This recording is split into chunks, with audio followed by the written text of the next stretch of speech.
What life hack changed your life? When you're stuck in a rut of not being able to take care of yourself, I pretend I'm a sim and someone is controlling me to fill all my bars back to green. For some reason it works. It even works with cooking and doing the dishes. It's kinda fun to feel like you're leveling up in cooking or writing or something, too. Act first, feelings seconds. Fake it till you make it. It works in so many aspects of life. Such a weirdly unpopular truth: don't tell depressed people to clean and exercise. Usually that's not enough, and it's one of those things people like to spout as a complete fix for something as complex as depression. This is how I've gotten by as an adult so far. Learned how to sort of turn off the fear response in order to get things done. Go into it mechanically, deal with my anxiety later. Pretending to be confident does wonders. It doesn't teach you how to handle personal struggles on your own, though. Still gotta figure that one out. Fake it till you make it, basically. Not piloting a helicopter, though. Move a muscle, change a thought. When I was 16, I made the life-changing discovery that if I sleep 8+ hours before school, it will suck less. Been doing it ever since. I get my 8 hours when I travel for work, and it's magical. Then I come back home to the kids, and it's back to 3 cups of coffee in the morning. Reddit has shown me that no one can convince me having kids is a better deal than staying child-free. I'm not a happy camper with less than 8 hours. 6.5 is the minimum to be functional, but it ain't pleasant. 8 really is key for me. But how do you play games until 3 am? Still at school. That sucks. Buying one color of socks and undershirts saves so much time on laundry. The real life hack: cold wash and just wash everything in the same load. A cap of laundry sanitizer, benzalkonium for towels/undies/sweaty clothes. Been doing this for years. My laundry room is right next to my walk-in closet. Clothes come off and go straight in the washer. I don't need a hamper. When it gets full, they get washed on cold. Never have any issues. I'm 32. I've washed everything together, completely indiscriminately, since I started washing things. That's like 15 years of laundry. I've yet to figure out what the problem is. I wash everything together in one load. Underwear, socks, shirts, shorts, towels, bed sheets, etc. Everything. All sorts of colors. Even better, buy also the same model of socks, so you don't even have to sort them. Typically, to avoid sweating on your clothes also can help keep you cool when you're wearing different fabrics as your main shirt that might make you warm, so having the undershirt as the layer in between your skin and clothes helps. I just stopped caring about wearing the same socks. Works too. Nah, I still split my laundry. I sort the underwear and socks out from the rest so I can find and sort them easier. It also significantly cut down on the number of runaway/missing socks. Sweating directly into nice shirts and then washing them destroys your shirt much more quickly than wearing and washing undershirts which no one will see the pit stains on, and only occasionally washing the nice shirt. If you're wearing button-ups to work every day, then they are pretty necessary to avoid trashing your whole wardrobe every year. I've been washing all my clothes together, even with my towels, and I've never had a problem. Modern clothes can handle it. Wait till you get a red shirt from some event and wash it. I hold off on bright colors if it's new to wash alone with others with the same color. Question: when/why are undershirts used? I wash everything together too, besides bedding. Never had issues. Honestly, I think textiles, dyes, and detergents have probably improved without us knowing, but when I was a kid, the staff at my children's shelter watched in glee as they saw me chuck a new green hoodie from the donations bin in with my whites. I had leprechaun socks for months. You can do that. I separate whites, brights, and darks. And of course towels are done separately. A lot of button-up shirts are slightly transparent. If you're a woman, an undershirt will conceal your bra. If you're a man, it will conceal nipples. I know we all have nipples, but I used to work with a guy who wore very thin light blue button-ups without an undershirt, and I could count his nipple hairs if I wanted to. 100%. Been doing this for years for the daily socks. Obviously dress socks and heavy winter socks etc. don't count. But my main sock drawer is all low-cut Nike ankle socks. Half white, half black. The only thing I have to think about is what color to wear that day. I'd quite, but model of socks is killing me. It makes perfect sense, but it's so funny. Well, you must be some sort of Rockefeller. And for your information, some people have really bad reaction to benzalkonium when used for laundry. Just because someone is doing it wrong shouldn't stop you from doing it right. I'm a building inspector and I regularly run into guys who are doing something wrong, and when I explain to them how it's supposed to be done according to the code, they always say I've been doing it that way for over 20 years. I always respond, well, I guess you've been doing it wrong for over 20 years. This is why I prefer jacking myself. Same as a youngish lawyer in-house.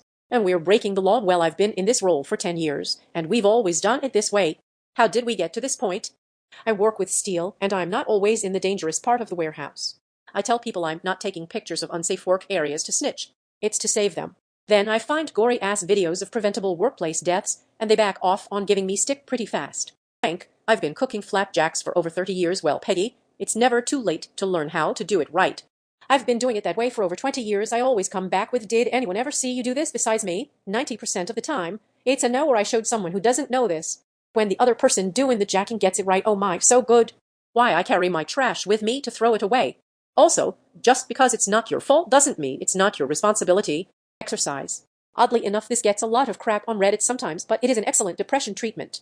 Numerous studies have shown this, and it's been shown to be just as effective at treating mild to moderate depression as medication is, but without any side effects. People are not made to sit in front of screens all day. Just get out and walk for 30 minutes, 45 minutes a day, and it's super helpful. If you do weight training on top of that, it's a bonus. Internet people and teenagers hate when you suggest exercise to treat depression. This one.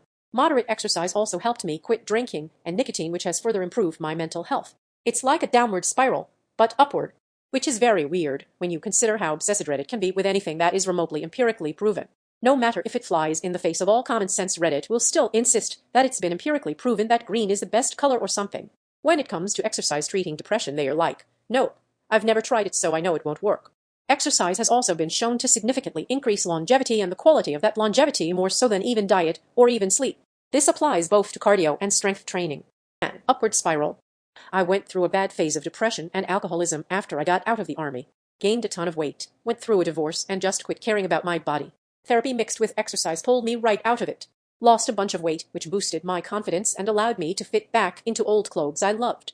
My back stopped hurting as much. Less dumb injuries like rolling my ankle or stumbling, and getting out of the metaphorical box trap that was my house made me feel accomplished. I have CPTSD and have suffered from depression, etc. for my entire life. I would not be a functioning adult, mother and now grandmother without exercise. And it's hilarious since Redditors love to say go to therapy when you say you have depression, only for the therapist to say you should try exercising. It helps a lot, which is exactly what my therapist said to me. It gets a lot of stick since it's often considered almost all-powerful, while people with more severe cases of depression will not be able to uphold a training schedule. I still wholeheartedly agree with you. Exercise is the best. This for sure.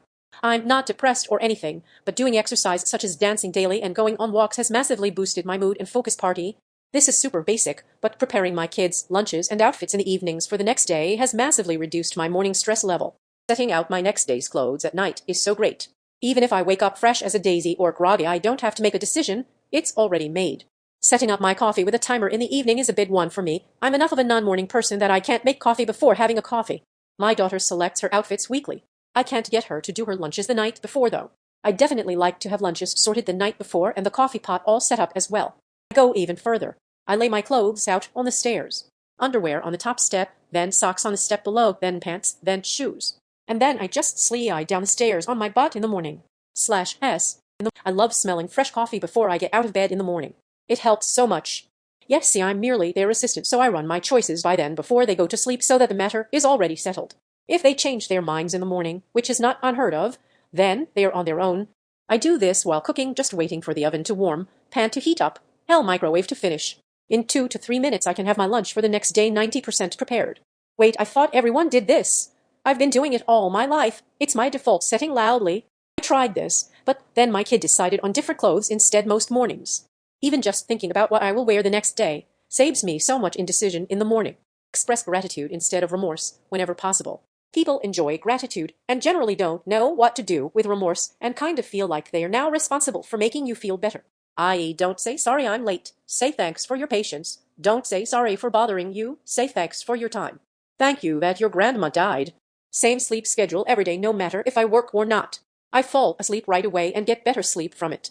Sadly, I can't follow this advice due to work. Yes, I'm much more productive. Kinda sucks when I can't keep my granny routine though. Sounds like you need a new job. People who lived in the 90s and earlier, instead of using a phone before going to bed, what did you do? Just sleep? I had imaginary adventures in my head until I got bored and fell asleep. Still do this thumbs. Surely I'm not the only one to spend more than a year fleshing out a single fantasy story in my head. Wasn't only at night either. And I make whole movies in my head, haha.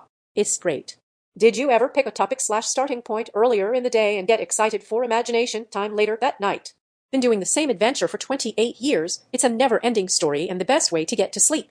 Reading this line ducked me up a little. So many thoughts and experiences I thought were only mine are shared damn near universally. None of us are really that unique or special. As humans, we are so much more alike than we realize. I have an ongoing galactic space war in my head. I have kept going for the last 20+ years. There have been some truly epic storylines in that time. It's the only thing that makes me calm enough to fall asleep. Imaginary scenarios that make me happy. Otherwise, my ADHD brain will remind me of one cringe thing I did 20 years ago and I won't fall asleep easily. Same. I've written quite a few chapters of it and have a rough outline for a book, but writing is hard, and life tends to get in the way. Still, some of those imaginary characters of mine are like old friends who I get to revisit before I fall asleep. I'm not the only one. Yay! Here's a book top 10 games you can play in your head by yourself, which has a whole bunch of scenarios to play/make up. I really like it. Reminds me of being a kid. Also the best way to get through monotonous shifts at work. Imaginary adventures were the best. Same here lol. Or asterisk. Me too. Was also a professional daydreamer during school hours. This is it right here, the mortifying memory of the time you got pantsed as an 8-year-old, or injecting yourself into the movie you just watched with a few narcissistic tweaks. I'm not from 90s, but I do this every night. It's profoundly satisfying. ADHD, you say lol. Funny how my doctor doesn't understand the condition she is treating. I had high blood pressure and told her it's because I haven't had Adderall in a month. She said it should raise my BP because it's a stimulant. My brain running on overdrive is more of a stimulant though. Addies drop my BP just over 10 points. And my brain is quiet enough to take a daytime nap. And they call it maladaptive daydreaming nowadays. Doggers.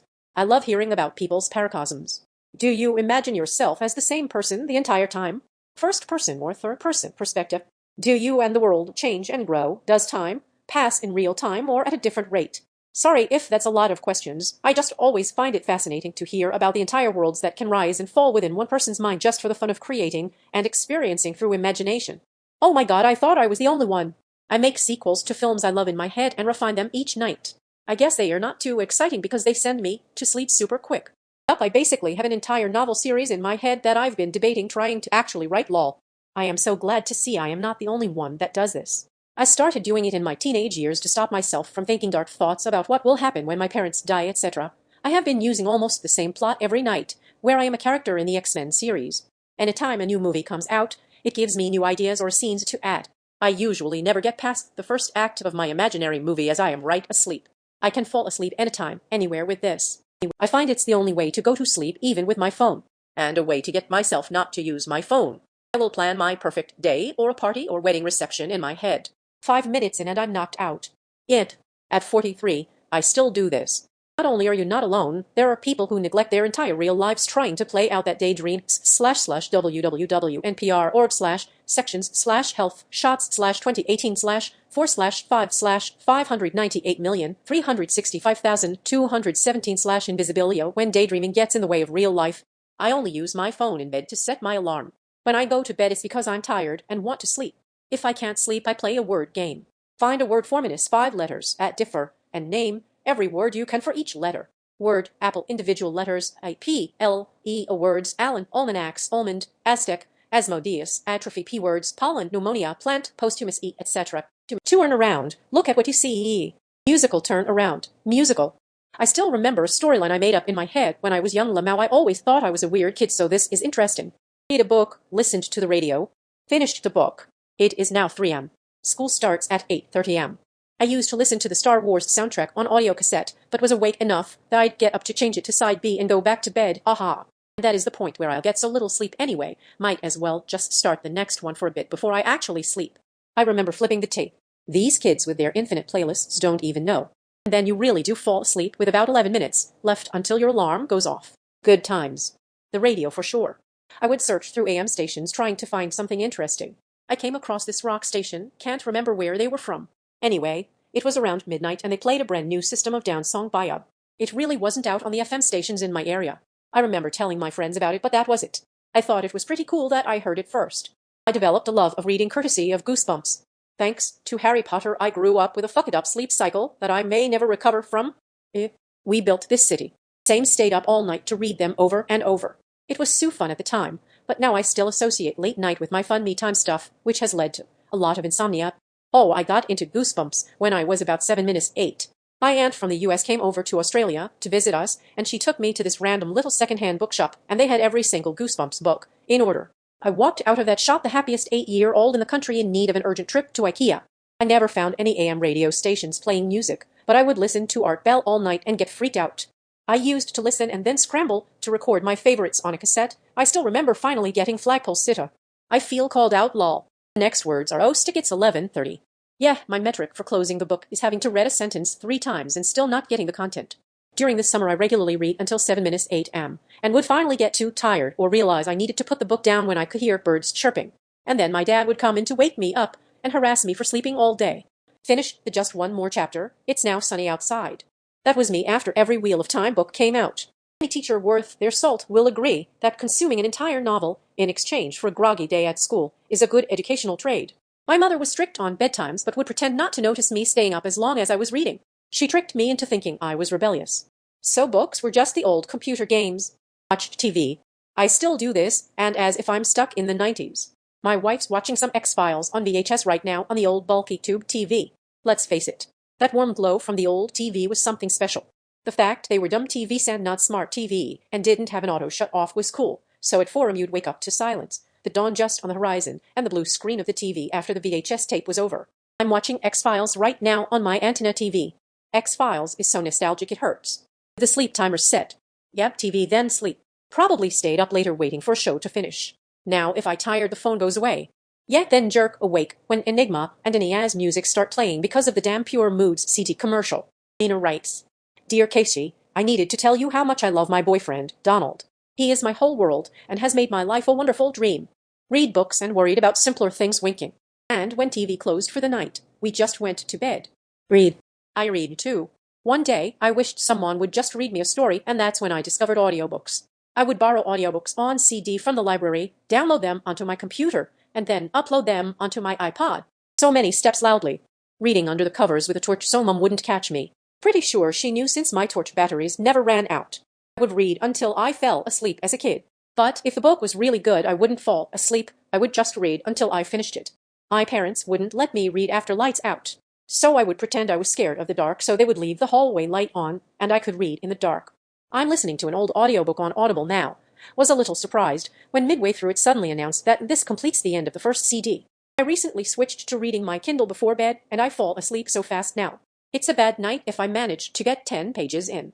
I still do this. I feel you. My brain is now conditioned for read equals sleep, which makes reading for enjoyment or to my kids when they were younger very difficult. Legend has it Fatu / Radharaitis still awake to this day, reading Infinite Jest until the heat death of the universe. Read video games, watched TV, listened to music.